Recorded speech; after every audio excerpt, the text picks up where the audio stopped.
what's up everyone? It is Rachel. Welcome back to my channel.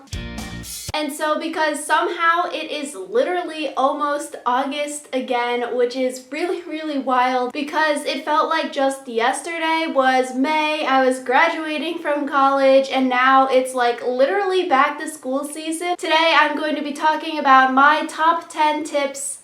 Ooh, I like that sound. I like that alliteration.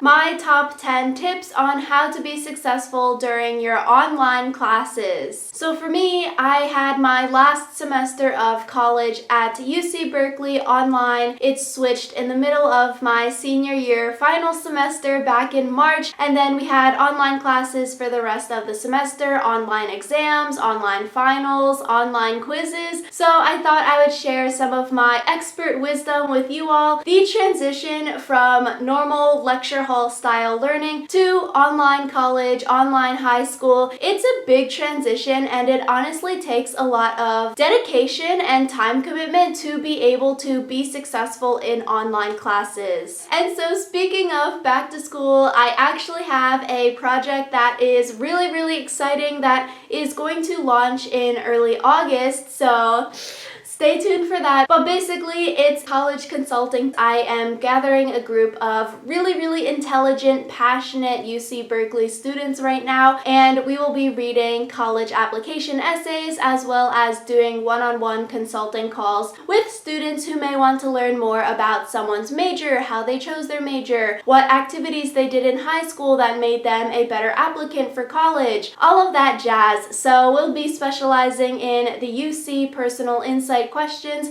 as well as reading the Common App application essay. So I'm like so freaking excited about the launch of that. Definitely, if you are interested in learning more, sign up to get an email when the website does go live by filling out the Google form in the description. But yes, without further ado, let me start sharing my tips. So the first thing that you need to do in order to be successful in online classes is to clean your desk space. And so because classes are online, chances are that you aren't able to go to a library, you aren't able to go to a coffee shop, you aren't able to leave your space and do classes and go somewhere else, which a lot of students like to do because we're all stuck inside in our own desk space. So I'm notoriously bad at this as well, but I will just let my desk area become so cluttered. Tissues, drinks, snacks, like random papers just all become so cluttered, all random, all everywhere. I don't know where anything I need is. It's just a hot mess. So before classes even start this fall, you want to clean out your desk space. You want to make sure that your whole area in front of you is clear, that you can actually focus on your classes. You don't have so much clutter around you that like it is difficult to focus. You're just stressed because there's so much clutter. Like clean that ish out now and make sure it stays clean. Now this desk is literally like your home office. This is the make or break it time, because if you have a cluttered desk, you're gonna have a cluttered life, literally. And going off of cleaning your desk space area, you want to set up your computers in a way that you can actually learn and study at. So for me, doing online classes, I've learned that I really like to have the dual monitor setup, so 2 computer screens, as well as having space at the bottom of the desk for maybe having a notebook or something like that. So I need to have those 3 things in my desk area. I can probably do a whole separate video on like how I take notes in college versus how I started taking notes in online class college, because I think my note-taking style definitely changed when everything got switched online. So definitely let me know in the comments if you'd want to see a video like that. But yeah, I think you all need to figure out what kind of computer setup works for you. If just having 1 laptop works, that's great. But if you do need to have maybe 2 computer screens there so you have more space visually,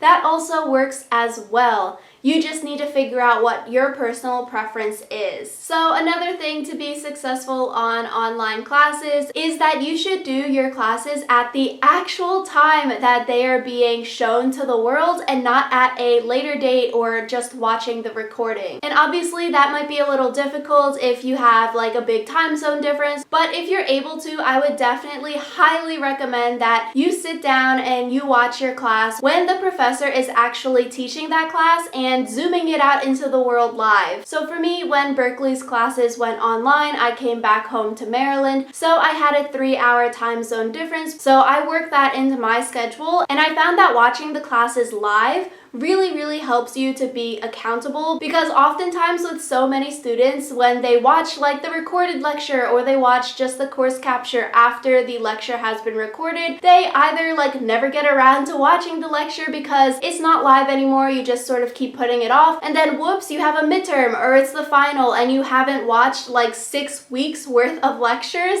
Like, so many students have fallen into that pit, and then you just have to like grind the night before, and that's just not the way to do it. So definitely set your schedule now, watch all of the lectures live when you can, because it will just help you keep on track with the pace of the course and not fall behind. So the next thing is to make Zoom full screen on your computer, and that's why I like having the dual monitors, so I can have Zoom up on one computer and then on the other computer I can have maybe my notes up, because I found that when you don't have Zoom full screen and you can still like go surf the internet or go on Instagram or YouTube, you just don't focus at all. Like, I would find myself just like goofing off the entire class, and then I was like, frick, holy crap, I just sat in a 50-minute lecture and I didn't hear anything that was said because I wasn't listening. Don't let yourself start clicking through other tabs. Don't let yourself start surfing the internet, because then you're not really watching the lecture. You'll probably have to watch it over again anyways, and then honestly you're just wasting your time. So really try to make sure that you're focused in the lectures. And then that goes into my next point of keeping your camera on during class. And yes, that might be a little bit awkward, like everyone can stare at you kind of thing, but I really found that if you keep your camera on, it really helps you stay accountable, because everyone can see you, and honestly, some professors made it a rule that you had to have your camera on anyways. It helps to mimic learning better. When you can see other people's faces, you can sort of interact with the other students in your class, rather than everyone just staring at like a blank screen of only the professor talking and then like hundreds of just students' names in like the Zoom call with you. But keeping your camera on definitely helped me to stay engaged, because you 100% cannot goof off at all, because everyone can sort of see you.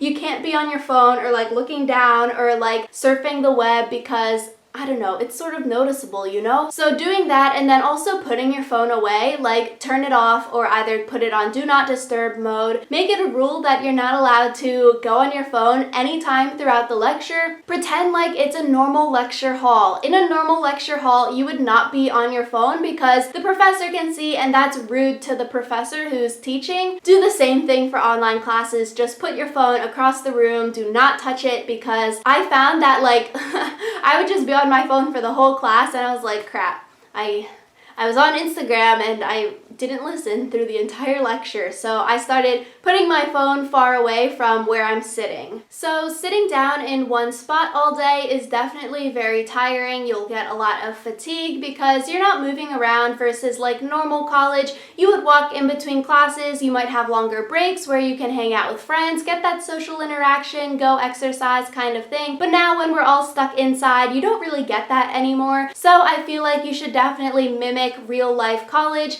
by doing little things in between classes. You know, maybe don't take all of your classes sitting in the same spot, but maybe go outside and do a lecture if you're able to do that. Walk around in between classes. You can walk around your house, go for a walk outside, and just get some nature, get some exercise. And those two things are a really good way to sort of freshen up your space. You aren't getting fatigued by just sitting in the same box area the entire day because you're walking around, because you're moving around. And I think it's just helpful to reset your brain and to reset your mind before your next class starts. With online classes as well, I found it helpful to grab a little snack or drink to eat and drink while you're in class. This is not something that you would usually be able to do in normal lecture, but now you can just grab a little snack, maybe some chips. I've been getting M&Ms, and then just in the class you can just eat while watching, and I think that's also a great way to stay focused because you are snacking and you're not on your phone, you're not surfing the web. But obviously you cannot snack in every class because then you'll be snacking literally all day. So what I'll do, like, I'll have the snack, but then I'll honestly forget about the snack and then I'll eat it way later too. My next tip is to go to office hours. For me, when in-person college classes were a thing, office hours were so freaking scary because, like, you have to go in and talk to a professor or a graduate student who are literally so impressive. They're really accomplished. Maybe they are like super famous or have written numerous books. And I was like, yo, holy crap, that is just so scary. I cannot. But I think the really great thing about having classes online is that office hours also got transitioned online as well. So I found that it's so freaking easy to go and talk to your professor or your GSI with online office hours because you have the comfort and safety of your own home and you can just log on and talk to your professor or GSI super easily, super accessibly. So especially going to office hours is a great way to get face-to-face contact with your professor, also getting letters of recommendation or even trying to get research opportunities. And especially with online classes, I'm sure the professor and the GSI misses talking with all of our beautiful faces. So I think if you took the initiative to go to office hours, especially in Zoom world, you will stand out to your professor or your GSI, and they're always so nice and friendly and they really want to help students.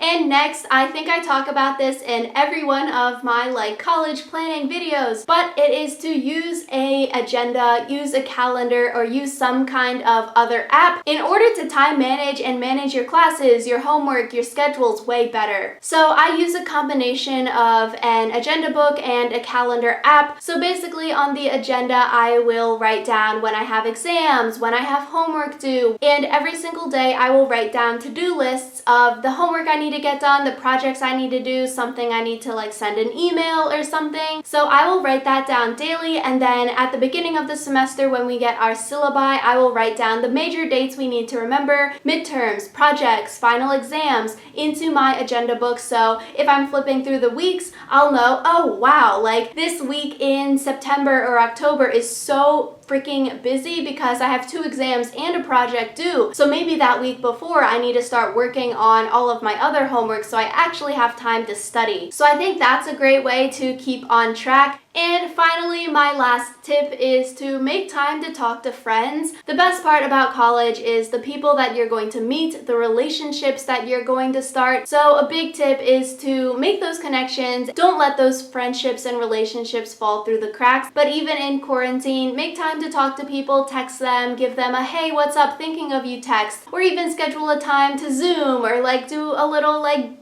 call on the phone, because I think that's really important to help mimic the normal college lifestyle, because normally you would be seeing people every single day, but now you're really not. So I think that's important to keep up your sociability and keep up your social skills, but also giving your brain a break and making it fun for you. And so yeah, those were my top 10 tips. I definitely think that for transitioning from in-person classes to online classes, you need to take online classes seriously. So yes, that was the video. Hopefully you all enjoyed it. Let me know if you have any questions or other college related videos that you want to see me do by commenting down below. But I just wanted to thank you all for watching. Make sure you like and subscribe because I post every single Wednesday and Sunday at 10 a.m. Eastern time. So definitely check back then, but I will see you all next time.